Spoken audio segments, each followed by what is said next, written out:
The Dubai Frame is another must-see place. It's an enormous picture frame-shaped landmark in Zabeel Park that lets you look out over Old Dubai to the north and the new city to the south.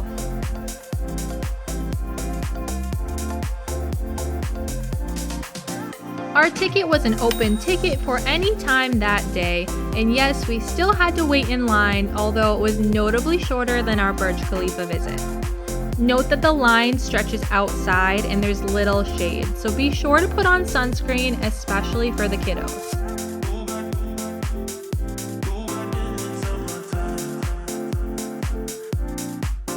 Once you're up top, the views are incredible, and our kids absolutely loved the smart glass floor panels, and you can take as long as you like exploring the views at the top before heading back down the elevator at the other side.